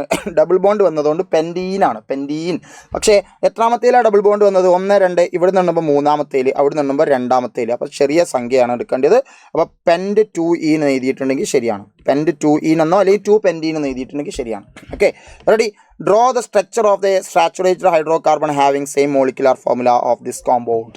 ഓക്കെ, ഈ ഒരു ക്വസ്റ്റ്യൻ സാർ ഇന്നലെ ചർച്ച ചെയ്യണം എന്ന് വിചാരിച്ച് സ്ലൈഡിൽ ഇതേ ടൈപ്പ് ക്വസ്റ്റ്യൻ സ്ലൈഡിലിട്ട് പിന്നെ ഞാൻ ഒഴിവാക്കിയതാണ്. കാരണം ഇത് സെയിം മോളിക്കുലാർ ഫോർമുല എന്ന് പറയുമ്പോൾ ഐസോമറിസം എന്നുള്ള നിലയ്ക്ക് ഞാൻ കണ്ടു. പക്ഷേ അത് വേണ്ട എന്ന് ഞാൻ തീരുമാനിച്ചാണ്. പക്ഷേ സോറി, ഇത് ഞാൻ ഇന്നലെ സ്ലൈഡിൽ ഇട്ടിട്ട് ഞാൻ ഒഴിവാക്കിയാണ്. പക്ഷേ അസ്ത്ര ബാച്ചിലുള്ള കുട്ടികൾക്ക് തീർച്ചയായിട്ടും ഇത് കിട്ടിയിട്ടുണ്ടാവും. ഓക്കെ, കാരണം അവരെ കൊണ്ട് ഞാൻ ഇത് ചെയ്യിപ്പിച്ചിട്ടുണ്ട്. ഓക്കെ, ഈ ടൈപ്പ് ക്വസ്റ്റ്യൻസ് ഞാൻ ഒരുപാട് ചെയ്യിപ്പിച്ചിട്ടുണ്ടെന്നാണ് എൻ്റെ വിശ്വാസം. അപ്പോൾ നോക്കണേ, എന്താണ് ഇവിടെ ചോദിച്ചത് മക്കളെ? ഇത്രയേ ഉള്ളൂ. ആൽക്കീൻ തന്നിട്ട് അതിൻ്റെ അതേ മോളിക്കുലാർ ഫോർമുല വരുന്ന ആൽക്കെയിൻ അഥവാ സാച്ചുറേറ്റഡ് എഴുതാൻ പറഞ്ഞാൽ തീർച്ചയായിട്ടും അത് സൈക്ലിക് ആയിരിക്കും. ഓക്കെ, അപ്പോൾ അത് ഞാൻ പിന്നീട് ചർച്ച ചെയ്തിട്ടുണ്ട്. അപ്പോൾ എന്തായാലും ഇവിടുത്തെ ആൻസർ എന്താ വരിക എന്ന് വെച്ചാൽ മൊത്തത്തിൽ 5 കാർബൺ അല്ലേ? അപ്പോൾ 5 കാർബണുള്ള ഒരു സൈക്ലിക് കോമ്പൗണ്ട് വരയ്ക്കുക. 1 2 3 4 ആൻഡ് 5. ഓക്കെ, എല്ലാം ഏകബന്ധനാണ്. ഇനി ഓരോ കാർബണും 2 ഹൈഡ്രജൻ വീതം വേണ്ടി വരും. CH2 CH2 CH2 and CH2. Okay, അതിൻ്റെ സ്ട്രക്ചർ വരുന്നു. ഇതിൻ്റെ പേരെന്താണ്? സൈക്ലോപെൻറ്റെയിൻ. നിങ്ങൾ എണ്ണി നോക്ക്. 1 2 3 4 5 കാർബൺ. 5 കാർബൺ ഉണ്ട്. ഹൈഡ്രജനോ 2 2 4 2 6 2 10 8 2 10 ഹൈഡ്രജൻ ഉണ്ട്. സൈക്ലോപെൻറ്റെയിൻ ആണ്. പെൻറ്റെയിൻ ആയതുകൊണ്ട് ഇതെന്താണ്? സാച്ചുറേറ്റഡ് ആണ്, പൂരിതം ആണ്. സൈക്ലിക് ആണെങ്കിലും ഇത് പൂരിതമാണ്, കാരണം ഏകബന്ധനല്ലേ ഇടയിലുള്ളത്. സോ ലാസ്റ്റ് ക്വസ്റ്റ്യൻ എന്താണ്? എക്സ് എന്ന് പറഞ്ഞാൽ ഏതൊരു ആൽക്കലി മെറ്റലാണ്. അപ്പോൾ ആലോചിക്കുക, 1ാമത്തെ ഗ്രൂപ്പാണ് കേട്ടോ. 3rd പീരീഡിലാണുള്ളത്, 3ാമത്തെ പീരീഡിലാണ്. ഇനി സിമ്പിൾ റിയൽ അല്ല എന്ന് പറഞ്ഞിട്ടുണ്ട്. ഇനി rate the subshell electronic configuration വളരെ സിമ്പിളായിട്ട് ചെയ്താൽ. ഓക്കെ, എക്സ് നിങ്ങളോട് പറഞ്ഞു ആൽക്കലി മെറ്റലാണ്. അപ്പോൾ നിങ്ങൾ മനസ്സിലാക്കണം 1ാമത്തെ ഗ്രൂപ്പാണ്. അപ്പോൾ 1ഉം 2ഉം എസ് ബ്ലോക്ക് ആണ്. എസ് ബ്ലോക്ക് ആണെങ്കിൽ ലാസ്റ്റ് അവസാനിക്കുക ഏതെങ്കിലും ഒരു എസ് സബ്ഷെല്ലിലായിരിക്കും. അത് 1s ആവാം, 2s ആവാം, 3s ആവാം, 4s ആവാം. അപ്പോൾ ഏത് എസ് ആണെന്ന് തീരുമാനിക്കുക എങ്ങനെയാണ്? 3rd പീരീഡിലാണ്. 3ാമത്തെ പീരീഡിലാണെങ്കിൽ പീരീഡ് നമ്പറും ഷെൽ നമ്പറും ഈക്വൽ ആയിരിക്കും. അങ്ങനെയാണെങ്കിൽ ഇത് ഏതായിരിക്കും? 3ാമത്തെ ഷെല്ലായിരിക്കും, അഥവാ 3s ആയിരിക്കും. ഇനി എന്താ വേണ്ടത്? ഇതിൻ്റെ മേലെയുള്ള നമ്പർ കിട്ടണം. 3s1 ആവാം, അല്ലെങ്കിൽ 3s2 ആവാം അല്ലേ? അപ്പോൾ ഗ്രൂപ്പ് നമ്പർ എത്രയാണ്? ആൽക്കലി മെറ്റൽ എന്ന് പറയുമ്പോൾ ഗ്രൂപ്പ് നമ്പർ 1 ആണ്. എസ് ബ്ലോക്കിൻ്റെ ഗ്രൂപ്പ് നമ്പർ നമ്മളെങ്ങനെ കാണുക? അവസാനത്തെ എസ് സബ്ഷെല്ലിൻ്റെ മേലെയുള്ള ഇലക്ട്രോൺ അല്ലേ? അപ്പോൾ ഗ്രൂപ്പ് നമ്പർ 1 കിട്ടണമെങ്കിൽ ഇതിൻ്റെ മേലെ എത്ര ആയിരിക്കണം? 1 ആയിരിക്കണം. ഇനി ബാക്കിയുള്ളത് നിങ്ങൾക്ക് എഴുതാൻ അറിയാലോ. 1s2 2s2 2p6 and 3s1. What is it's valency? ഇതിൻ്റെ വാലൻസി എത്ര? അപ്പോൾ മക്കൾ എന്ത് ചെയ്യുക? അതിൻ്റെ അറ്റോമിക് നമ്പർ നോക്കുക. ഈ ഇലക്ട്രോണുകളെ കൂട്ടുക. 2 2 4 4 6 10 10 3 11 ആണ്. 11 ആകുമ്പോൾ ഷെൽ കോൺഫിഗറേഷൻ എന്താ വരിക? 2 8 1 ആണ്. 1 ആകുമ്പോൾ അതിൻ്റെ വാലൻസി അല്ലെങ്കിൽ സംയോജകത എത്രയാണ്? 1 ആണ്. സോറി, 1 ആണ് അതിൻ്റെ വാലൻസി വരിക. സംയോജകത 1 ആണ് കേട്ടോ. ഓക്കെ, ലാസ്റ്റ് ഷെല്ലിൽ 1 ആണ്. അപ്പോൾ ഒരു ഇലക്ട്രോൺ കൊടുക്കല്ലേ ചെയ്യുക, അപ്പോൾ വാലൻസി 1 ആണ്. What is atomic number? Atomic number നമ്മൾ ഓൾറെഡി കണ്ടെത്തി, 11 ആണ്. പിന്നെ write the subshell electronic configuration of valence shell the inert gas belonging to its period. ഈ പീരീഡിലുള്ള ഇനേർട്ട് ഗ്യാസ് അഥവാ നോബിൾ ഗ്യാസ് അല്ലെങ്കിൽ അലസവാതകത്തിൻ്റെ കോൺഫിഗറേഷൻ എഴുതാൻ. മക്കളെ, ഈ പീരീഡിൽ എന്ന് പറയുമ്പോൾ എന്താ നിങ്ങൾ മനസ്സിലാക്കേണ്ടത്? 3s കഴിഞ്ഞിട്ട് ഇനി എന്ത് വരണം? എനിവേ, അപ്പം മൂന്നാമത്തെ പീരീഡിലാണ്. മൂന്നാമത്തെ പീരീഡിൽ എന്ന് പറയുമ്പോൾ നമുക്ക് നോബിൾ ഗ്യാസുകൾ ആരൊക്കെ ഉള്ളത്? ഹീലിയം ഉണ്ട് അല്ലേ, പിന്നെ ആരാ ഉള്ളത്? നിയോൺ ഉണ്ട്, പിന്നെ ആരാ ഉള്ളത്? ആർഗൺ ഉണ്ട്. ഇതിൽ മക്കളറിയാം ഹീലിയം 2 ആണ്, നിയോൺ 10 ആണ്, ആർഗൺ 18 ആണ്. അങ്ങനെയാണെങ്കിൽ 18 ഇവനാണ് മൂന്നാമത്തെ പീരീഡിൽ വരുന്നത്. ഹീലിയം 1ാമത്തെ പീരീഡ്, നിയോൺ 2ാമത്തെ പീരീഡ്, ആർഗൺ 3ാമത്തെ പീരീഡ്. അപ്പോൾ 3ാമത്തെ പീരീഡിലുള്ള ആളാണ് ഇവനെന്ന് നമ്മൾ മനസ്സിലാക്കിയെങ്കിൽ ഈ പീരീഡിലുള്ള നോബിൾ ഗ്യാസ് ആരാണ്? ആർഗൺ ആണ്. അപ്പോൾ ആർഗണിൻ്റെ എഴുതി, ആർഗൺ 18 എത്രയാ? 1s2 2s2 2p6 3s2 3p6 കഴിഞ്ഞു സെറ്റ്. സോ നല്ലൊരു അടിപൊളി സ്റ്റാൻഡേർഡ് ക്വസ്റ്റ്യൻ പേപ്പർ ആയിട്ടാണ് ഞാനിതിനെ കാണുന്നത്. പിന്നെ ക്വസ്റ്റ്യൻ ടഫാണ് സാർ, അങ്ങനെയൊന്നും ഒരുത്തരും പറയരുത്. അതിൻ്റെ റീസൺ എന്താണെന്ന് ഞാൻ മക്കളോട് പറയാം. ഒരു വട്ടം കൂടി ഞാൻ പറയാം മക്കളെ, ഇനിയെങ്കിലും കൺസെപ്റ്റ് പഠിച്ച് വേണം എക്സാമിന് പോകാൻ. ഓക്കെ, അതായത് കൺസെപ്റ്റ് പഠിക്കുന്നതിലൂടെ നിങ്ങൾക്ക് എങ്ങനെ ചോദ്യം ചോദിച്ചാലും ആൻസർ ചെയ്യാൻ പറ്റും. മക്കൾ ആരും ചോദ്യങ്ങൾ കാത്തിരിക്കരുത്. സാറേ നാളത്തെ ചോദ്യം ഏതാ പറ, അല്ല നാളെ ചോദിക്കാൻ ചാൻസ് ഉള്ള കൺസെപ്റ്റുകൾ ഏതാണെന്ന് പറ.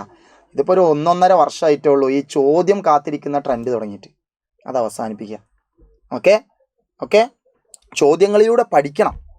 പക്ഷേ ആ ചോദ്യം പഠിക്കുമ്പോൾ ആ കൺസെപ്റ്റ് ഏതാണെന്ന് മക്കൾ ആലോചിച്ച് വേണം പഠിക്കാൻ. ഓക്കെ, അതായത് ഈ ചോദ്യം നാളെ ചോദിച്ചാൽ ഞാൻ എഴുതുന്നല്ല, ഈ ചോദ്യത്തിൽ നിന്ന് വന്നിട്ടുള്ള കൺസെപ്റ്റിലൂടെ എന്ത് ചോദിച്ചാലും എനിക്ക് നാളെ കിട്ടണം. ഇപ്പം ഞങ്ങൾക്ക് ധൈര്യമായിട്ട് പറയാൻ പറ്റും, ഈ ചോദിച്ച എല്ലാ ചോദ്യങ്ങളും സാർ അതിലൊരു എക്സെപ്ഷൻ വെക്കുന്നു, ഈ ലാസ്റ്റ് ചോദ്യം മാത്രം സാർ ചർച്ച ചെയ്തിട്ടില്ല. ഓക്കെ, അപ്പോൾ അത് ഞാൻ അടുത്ത ആനുവൽ എക്സാമിന് വെച്ചതായിരുന്നു. പക്ഷേ ബാക്കിയുള്ള എല്ലാ ചോദ്യങ്ങളും അത് വരുന്ന കൺസെപ്റ്റ് എല്ലാം ഇന്നലെ ചർച്ച ചെയ്താണ്. അത് ഞങ്ങൾ മാത്രമല്ല, നിങ്ങളെ സ്കൂളിൽ ഒരു ടീച്ചർ റിവിഷൻ ക്ലാസ് വെച്ചിട്ടുണ്ടെങ്കിൽ ആ ടീച്ചർ അത് ചർച്ച ചെയ്തിട്ടുണ്ടാകും. അപ്പോൾ അതൊന്നും ശ്രദ്ധിക്കാതെ ഞങ്ങൾക്ക് എക്സാമിൻ്റെ തലേന്ന് എവിടുന്നോ ചോദ്യം കിട്ടാണ്ട് എന്നുള്ള നിലയ്ക്ക് നിങ്ങൾ പ്രതീക്ഷിച്ചിരുന്ന ആരെങ്കിലും ഇതിലുണ്ടായിരുന്നെങ്കിൽ അവരോടാണ് മക്കളെ, നിങ്ങളെ ഭാവിയാണ് ശ്രദ്ധിക്കുക. ചോദ്യങ്ങൾ പഠിച്ചല്ല എക്സാമിന് പോകേണ്ടത്, കൺസെപ്റ്റ് പഠിച്ച് അതുമായിട്ട് ബന്ധപ്പെട്ട ചോദ്യങ്ങൾ പ്രാക്ടീസ് ചെയ്ത്, ഇതാണ് നമ്മുടെ പഠന രീതി. അപ്പോഴേ നമുക്ക് അതുകൊണ്ട് ഗുണം ലഭിക്കുകയുള്ളൂ. സോ നല്ല രീതിയിലുള്ള പഠനമൊക്കെ ആയിട്ട് ബന്ധപ്പെട്ട് അസ്ത്ര ബാച്ചിൽ നമ്മൾ ക്ലാസ്സുകളും മറ്റും കണ്ടക്ട് ചെയ്യുന്നുണ്ട്. റിവിഷൻ ബാച്ച് വരുന്നുണ്ട്. ജോയിൻ ചെയ്യാത്ത മക്കളൊക്കെ ജോയിൻ ചെയ്യുക. ഇന്ന് ഈ ഒരു എക്സാം എഴുതിയ എല്ലാവർക്കും നല്ല രീതിയിലുള്ള മാർക്ക് കിട്ടട്ടെ എന്ന് ആശംസിക്കുന്നു. ഏതെങ്കിലും മക്കൾ വിചാരിച്ച മാർക്ക് കിട്ടാത്തതോ ഈ ക്വസ്റ്റ്യൻ ചർച്ച ചെയ്തപ്പോൾ ഇതൊക്കെ എനിക്ക് അറിയാഞ്ഞിട്ട് ഞാൻ തെറ്റിച്ചല്ലോ എന്നൊക്കെ ഉണ്ടെങ്കിലും ഡോൺ വെറിയിടാ, നമുക്ക് SSLC വരുന്നുണ്ട്, നമ്മൾ അന്നത്തേക്ക് സെറ്റാക്കും. ഇനി അങ്ങോട്ട് നമ്മളുടെ ലൈവ് ക്ലാസ്സുകളും അതുപോലെ തന്നെ റിവിഷൻ ക്ലാസ്സുകളൊക്കെ കണ്ടു കഴിഞ്ഞാൽ തീർച്ചയായിട്ടും നിങ്ങൾക്കത് സെറ്റായിരിക്കും. ഞങ്ങൾ അതിനനുസരിച്ചുള്ള പ്ലാൻഡ് ആയിട്ടുള്ള കാര്യങ്ങളൊക്കെ സെറ്റാണ്, റെഡിയാണ് ഇവിടെ.